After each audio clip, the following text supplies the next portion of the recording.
再过去侪是艺术节，世界发出文化遗产。分这样对我，发现得6月该是我童年个回忆。据说从一台弄堂里向抽出去个历史题，现在是加拿大有名的中文来史，可以讲是知人父业，就像平台山里继承外公外婆的衣钵一样。所不同的是，一个华东师大优良耻骨，一个平台学堂此花雅皮。不过对于人生来讲，田里大路通罗马，谁看你还两着菊花米？已经有粉丝问我，你这个儿子哪不读本科的啦？再还差个研究生么进工地就跑电线木杆。我的回答是：人生的精彩，搭读书海话，不本质联系。苏州市第一初级中学单子。费谢通最有名的书法家，还不能改变我的妈耶目前的困境。随是辣身边有的两扇大门里向，历来世界子我整整2年语文，为我现在的自媒体带路，打我只扎实的文化功底。而你本人再有5年的职业生涯，是辣海四山中度过的。据说是组织上为之再个拿发上奖金的赏子工而经营的人性化电动。那个时节生不逢时。想想现在的来师，上班敷衍，下班补课，而且还要看手机，不拿家长的袋袋，做得像那个朋友的面孔一样干，对不起搿张见识者。闲话讲出来，来师还有来师的苦衷，不搿样做，但医院里哪看得起慢病，跌断脱只脚还要念个大便。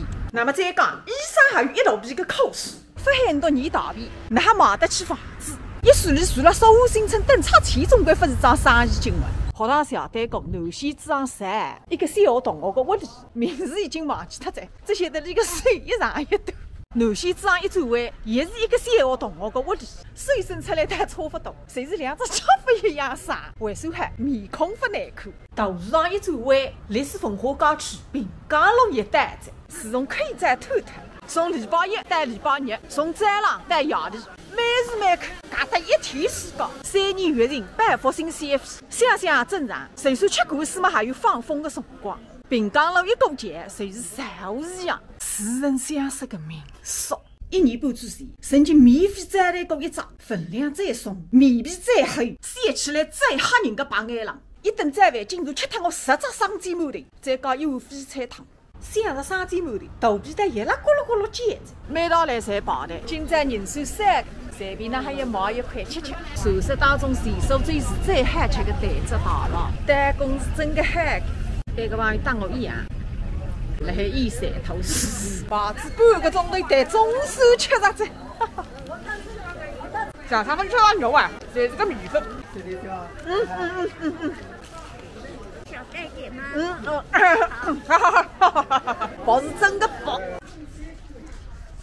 除脱肉猪骨汤，分切出来有啥个特别的地方？10块洋钿臭脱。爬过去还前脚回到屋里，来了关走3嫂子一圈，后脚还走来着。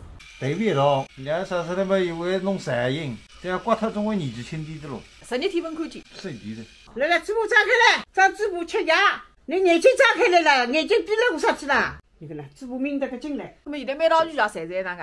药饭吃过，所以喊医生来上问我，吃药，吃药。